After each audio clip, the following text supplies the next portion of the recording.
I was a product. This is how a fortune teller saved my life. One night after work, my friend Abby and I decided to go out and grab a drink. On the way, Abby noticed a little hole in the wall business that had a sign out front that said psychic readings. Abby's always doing spontaneous and super random things, so of course she pulled over as soon as she saw it and insisted that we go in. I was apprehensive at first, but she talked me into it. I never believed in this sort of thing, but I figured I'd go in to make Abby happy. As we walked in, we were greeted by a very old woman that reeked of cheap perfume. She brought us to the back room where I noticed 3 or 4 cats lounging about. She read Abby's palm first and told her a super generic fortune that sounded like she got it off of Google Daily Horoscopes. I couldn't help but to scoff. When it was my turn, she grabbed my hand and began reading my palm. She seemed to be taking forever with my reading. Then she looked up at me with a worried look, gripped my hand so hard that it hurt, and said, "You will receive something that doesn't belong to you in the coming months. It will be wet. Stay at a friend or family member's house that day, dear." I gave her a strange look, and we left and went on with our night. Little did I know this piece of information would end up saving my life.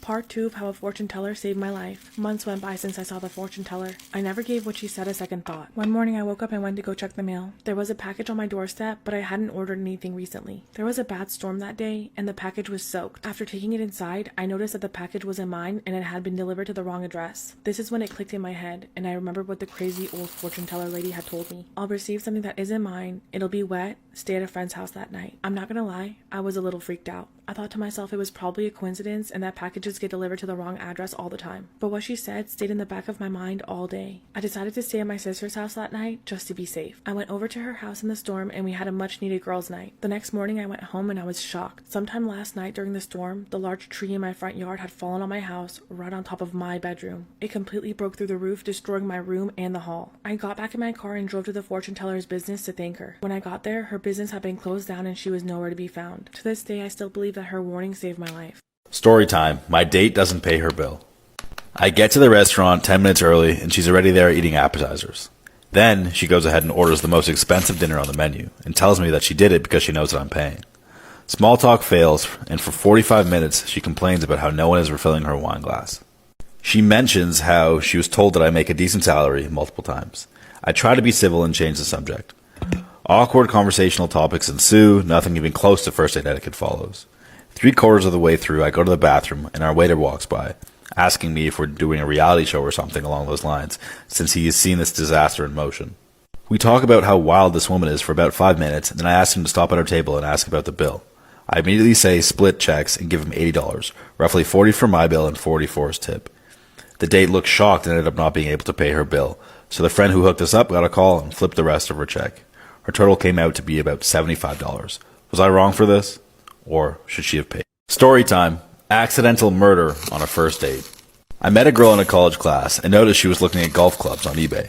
Being a golfer myself, I figured it was a perfect conversation starter and went with it.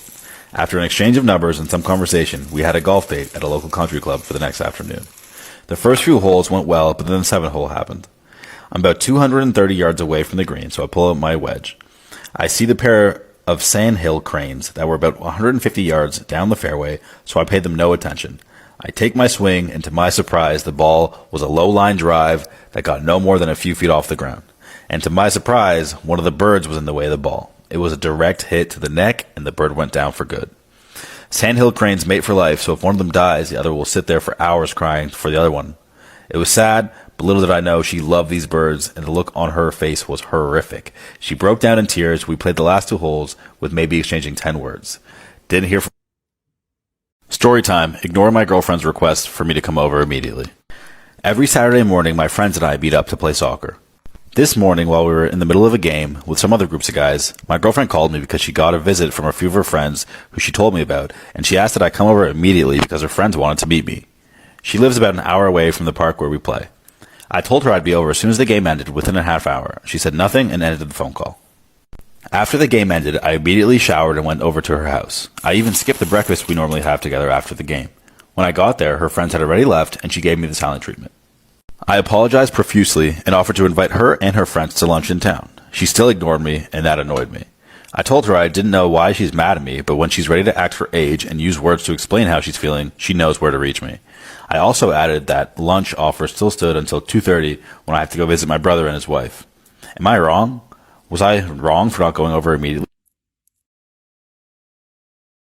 Story time. Am I wrong for not sending my friend my work?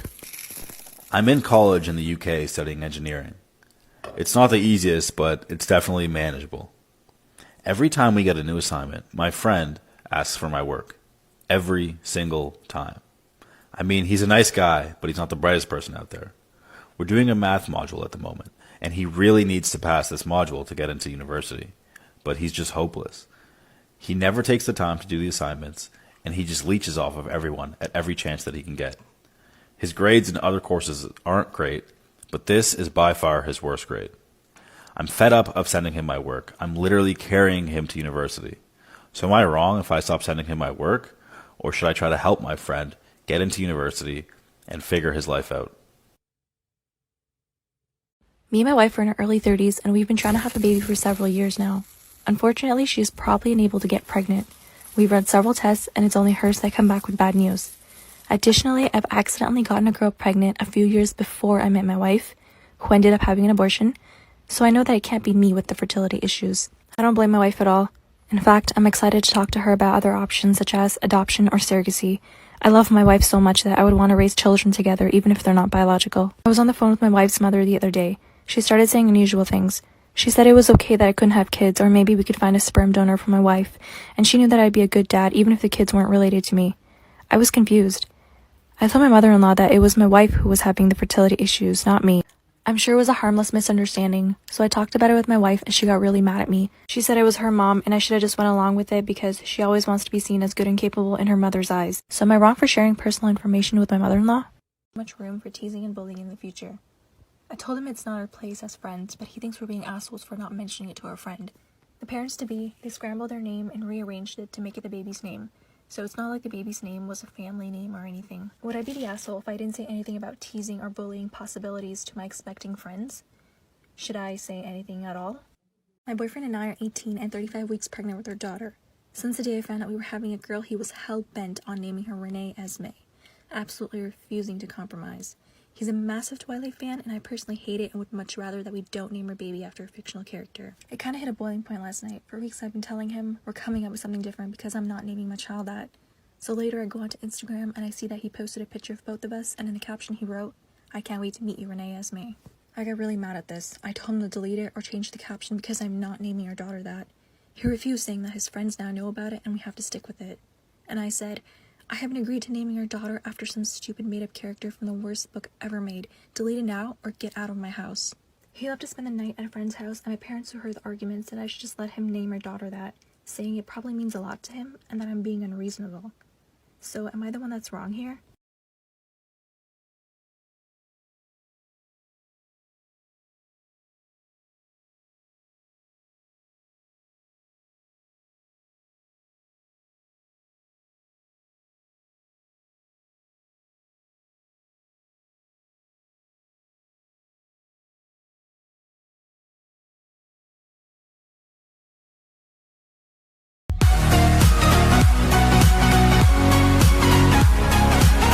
Crazy ass story time about how I almost got away with sneaking out. A little background information. It was the summer of my sophomore year in high school, and my parents are super strict. Like, they had a tracker on my phone, they had a tracker in my car, they have cameras all over my house, and my curfew was 7:30 even on weekends. Well, this boy that I really liked was throwing this party, and I begged my parents to go, and of course they said no. So my friends and I came up with this elaborate plan on how I was going to sneak out of my house and go to this party. Well, one of my friend's brothers had his license. So at 11 o'clock, after everybody fell asleep, they parked in my neighbor's driveway. Before everybody fell asleep, I made sure to put my ladder up to my window from my bathroom. And because it was in the back of the house, there were really no cameras around there. Well, skip ahead, I couldn't get down the ladder. So my friend's brother had to come around and try to move the ladder. But I was still too scared to go down the ladder by myself.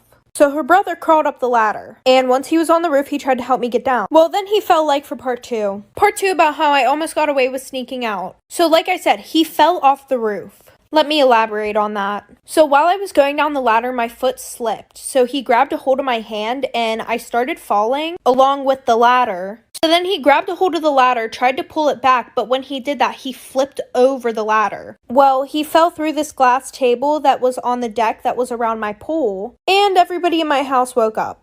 My dad came running outside. Oh, and her brother wasn't moving after that. So my dad called an ambulance, And my friend who was with her brother had to call her parents. And pretty much after that, I got grounded for a full year. I didn't have a phone or anything. They took my car away. They also drilled my windows shut.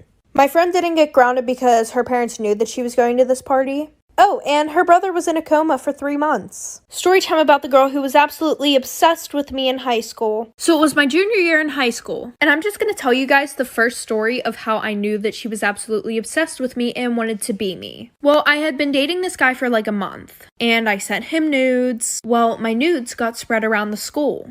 And everybody knew they were mine until this one girl, and we're gonna call her Addie, started saying that they were hers. I guess one of my friends was talking about it in class and they were like, OMG, did you hear that her nudes got leaked? AKA mine. And Addie was sitting at the same table and she said, no, those are my nudes. And at first I thought this girl was just trying to be nice. I was like, oh, well, that's nice of her, you know. Like maybe she's just trying to say that so that way nobody will bully me, I guess. Well, the one day I texted her about it. And I was like, hey, like, you don't have to do that. It's fine. I'll take responsibility for it. I did it. And she was like, what are you talking about? Those are my nudes. Like for part 2. Part 2 about the girl who was obsessed with me. So like I said, she basically told me that those were her nudes. Even though I took the pictures and I knew they were mine. But I was like, okay, whatever. I'm not going to argue with her. Well, then I get a text from my boyfriend.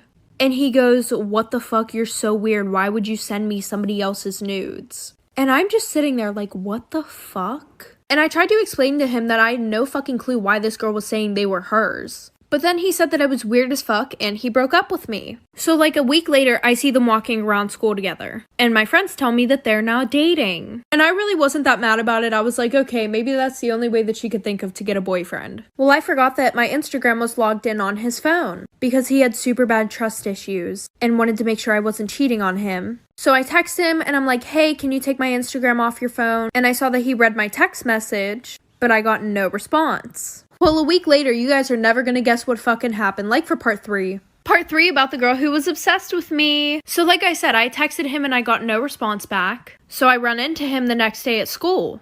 And I'm like, hey, did you get my text? And he's like, text about what? And I was like, taking my Instagram off your phone? And he was like, oh yeah, Addie did it, don't worry. And I didn't think anything of it because, you know, I'm like, oh well, she's done torturing me. Well, I was very wrong. So in my first period, I went to go sit with my group of friends, because all 3 of us had that class together. And when I walk in, I realize that Addie is sitting in my seat. So I pull up a chair to the table, and they were all ignoring me and texting each other right next to me. So I was like, okay, what's wrong? And one of my friends goes, oh, nothing, just the fact that you DM'd Gigi and I's boyfriends, Saying that we were whores and that they should date you. By the way, Gigi was my other friend. And after that,